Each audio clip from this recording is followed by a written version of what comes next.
a definite correlation between food and mental health. You know, the human body has a high moisture content. You know, we're at least 70% blood, 70% liquid, and that blood permeates the entire system. And naturally, it soaks up the mind, it soaks up the brain. The brain on a regular basis has a good 90% blood flow streaming into it.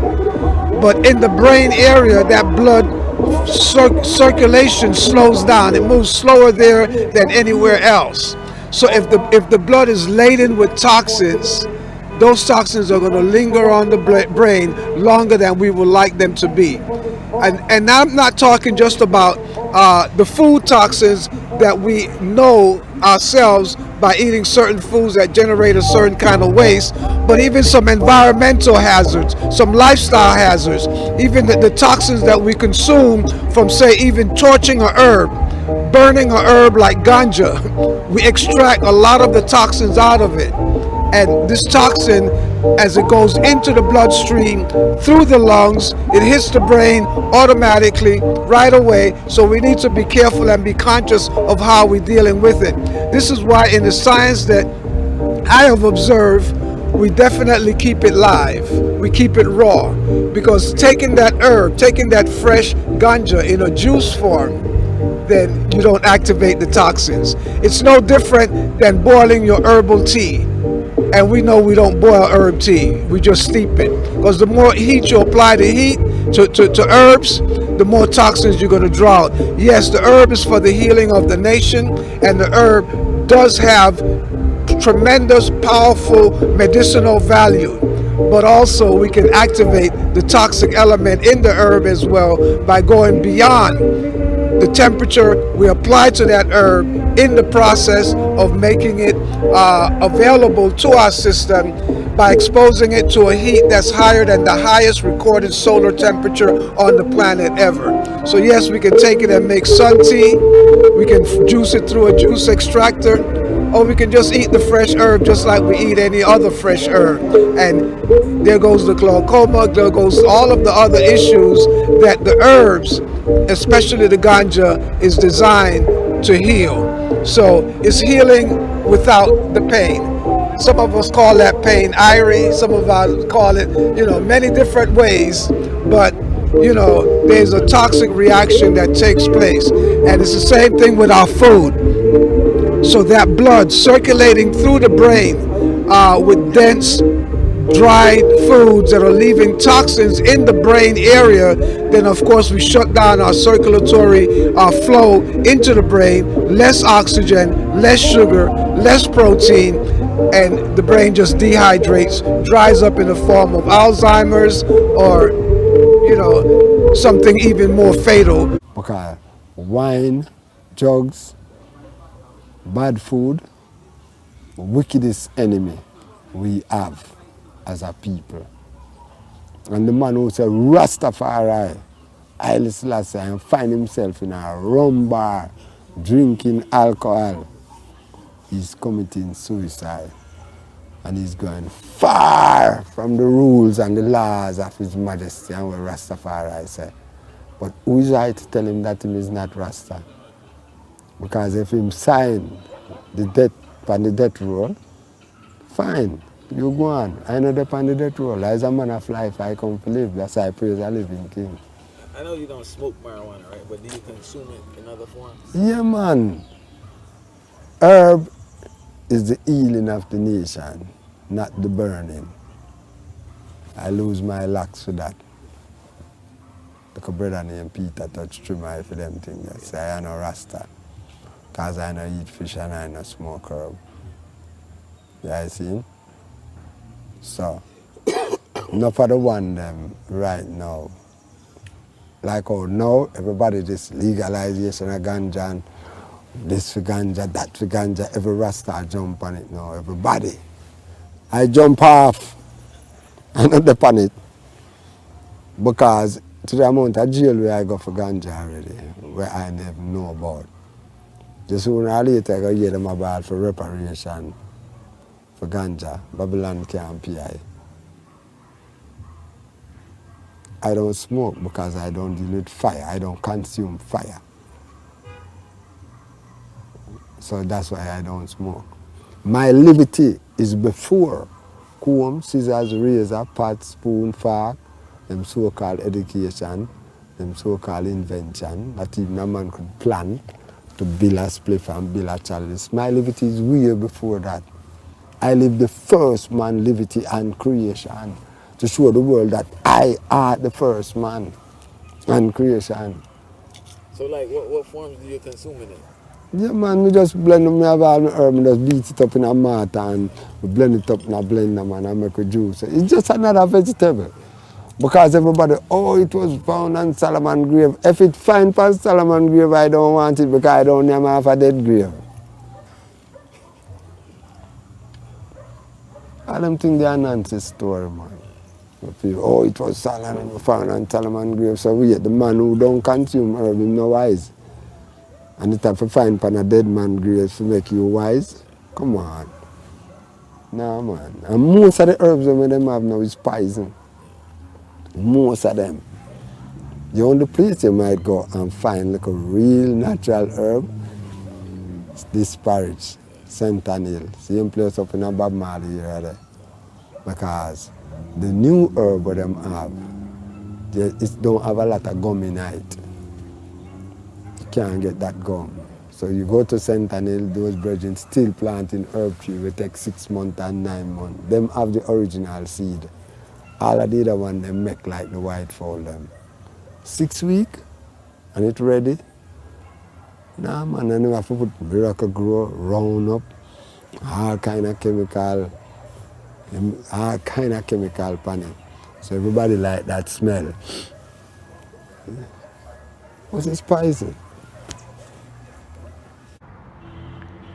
Some people smoke for an illicit reason, a reason of escape, wanting solace, like drinking to quell one's sorrow. Some people smoke to forget, to totally remove from their psyche memories that is traumatic, that has hurt them so much, things that they can't handle.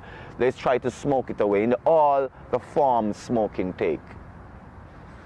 Smoking for a sense of good feeling, a social smoker, right? Smoking for the buzz, for the vibe, for the high, right? And then there's smoking for the sacramental, the religious and the spiritual. So marijuana is smoked by people who are going through mental issues. Some might say, but why the heck are they smoking marijuana if they're going through mental issue? Or some will say, rather, it is the marijuana that is causing mental issues. I'm no psychologist. I'm not no clinical. So there is as much evidence to say yea as there is much evidence to say nay. Control factor is psychological. Some people have no control. And some people drink and go berserk, and tomorrow they feel like they're normal again. Some people smoke and go psychotic, and then people pump them full of psychotropic. What's up? Are you out of your mind? Next thing, the people who are smoking for religious and spiritual reasons, that is smoking marijuana. In the ancient, we hear of the teepee, the sacred hut, filled with the tobacco and the marijuana burning together, holy sacrament, the priest, the high priest, the shaman, inhaling, going into the cosmic world, going outside of the conditioning of your physicality and your physicalized mentality. The herb, marijuana, in its ritualistic, spiritualistic use, is about imbuing the individual with an ability to be aware of the functionalities of your being, to be sensibly and sensitively aware of this precious constancy of biological and electromagnetic beingness, vibrating essence. It is a sense of presence, awareness of your presence. So you can feel yourself. Bob Marley said when you smoke, your soul longs to be free. But when you drink and get lost, your soul is marred in confusion. So when herbs, marijuana is smoked for the spiritual, not the illicit or the social, not to escape or to feel a buzz, but however, to be in tune into your psychic vibrations. That is how and why I, Jerome Sage Butler, smoke marijuana. That is why Rastamen smoke the herbs, the holy herbs, as a form of transcendental connections, getting outside of the limitations of just a purview of your physical eyes and your physicalized senses, to see deeper nuances, intricacies of your design that can be directed, imbued, altered. And albeit some people, when they smoke, because of the illicit nature, the escapist mentality, when they smoke marijuana, when they smoke herbs, they become berserk into psychose, psychotic beings on the loose. Because all the repressions or the suppressions of psychic experiences, the traumas, begin to present itself. It begins to permeate the being, and the being is afraid. Whether they realize it or not, people set intentions regardless of the substances they use. For example, people may take vitamins to improve their immune system. That is their intention. Some of my mates tell me they smoke pot because they want to relax, while others tell me they want to consume weed because they simply want to eliminate their obsessive thoughts. They consume cannabis because they seek something out of the plant. If you decide you want to smoke weed because you want to attain new levels of consciousness, you must deliberately set that intention before anything else. Marijuana has a very strong history behind it, being one of the most cultivated crops by humanity. The history of cannabis goes back as far as 4,000 years ago. Strong evidence suggests that weed was very commonly used by our ancestors. The goddess of wisdom, knowledge, and writing, Seshat, is depicted in ancient Egypt with a leaf of marijuana above her head. The ancient Chinese used marijuana for war, writing, food, and medicine. However, there is no evidence of the plant being used for its psychoactive properties by the Chinese. Other civilizations like India, the Romans, and the Vikings were also using weed for different purposes. Marijuana is a psychoactive drug, which means that it alters your state of consciousness. By altering your state of consciousness, it enables you to see beyond your day-to-day limited perception. In other words, you start to see things a little bit different because it breaks down your mind structure. You start to see things in a different way because marijuana opens your mind by dissolving your ego. What is fascinating to me is that our brain produces its own cannabinoid chemicals. The active compound called THC found in marijuana is the reason we get high. This chemical is known for helping people heal their inner wounds, release old patterns, and it helps them reduce chronic pain because it lowers the body inflammation. Marijuana helps people release resistance. Hence, they do not focus anymore on obsessive ideas that lead to stress. This is why many people use marijuana as a stress reliever. When used correctly, cannabis can have a profound enlightenment experience.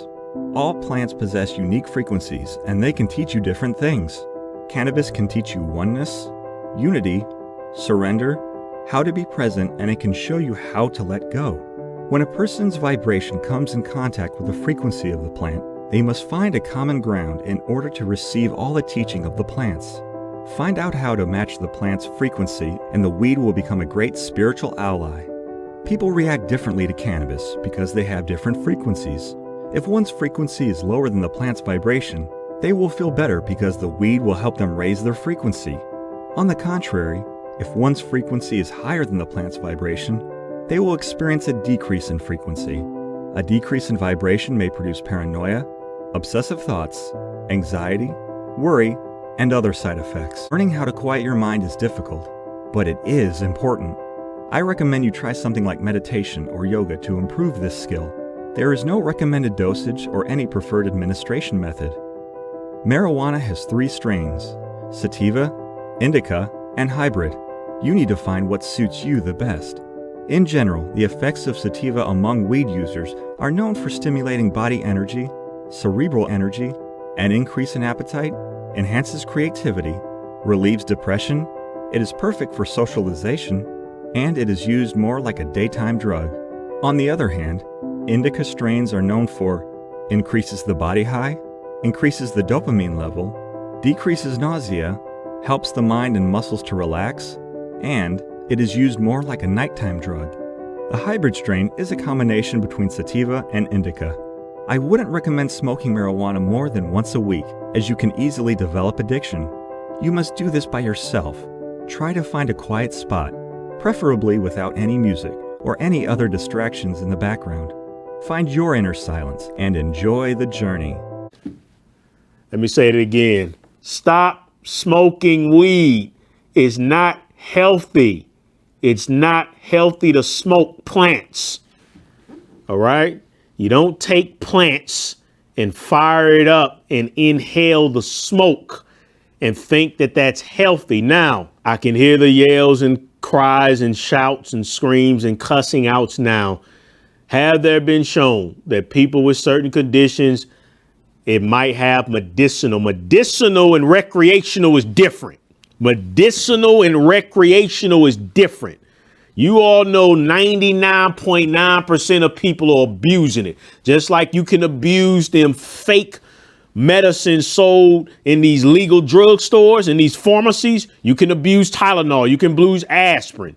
Just because Tylenol and aspirin may take away your headache temporarily doesn't mean that you pop it every day, all day. It's only for medicinal uses.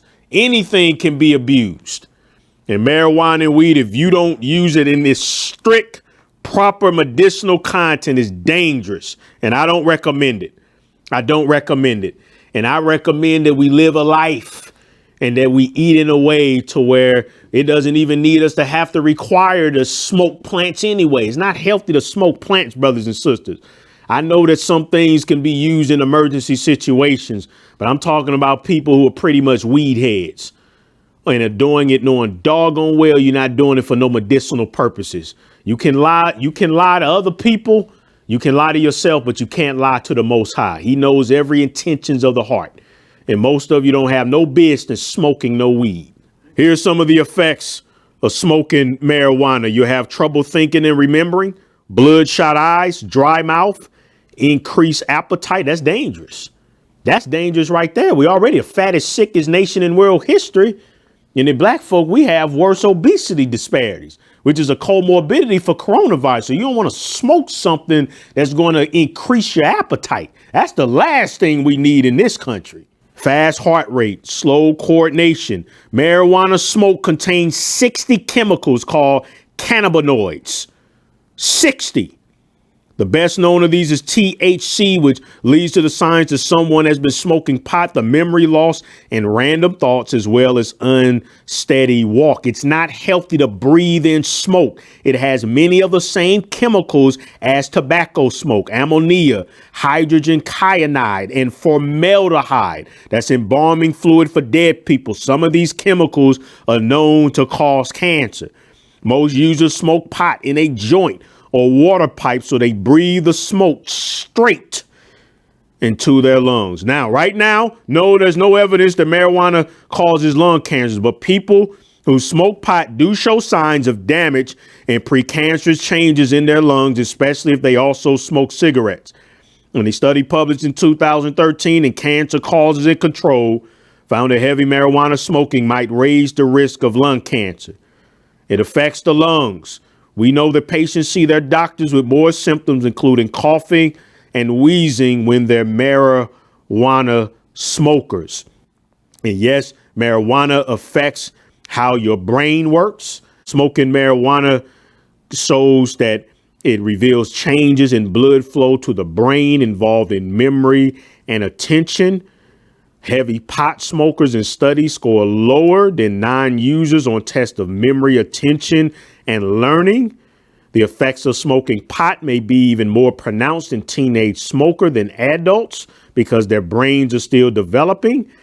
Regular users of marijuana, you open yourself up to schizophrenia, anxiety, depression, increased risk of heart attack, suicidal thoughts in teens. Stop smoking plants.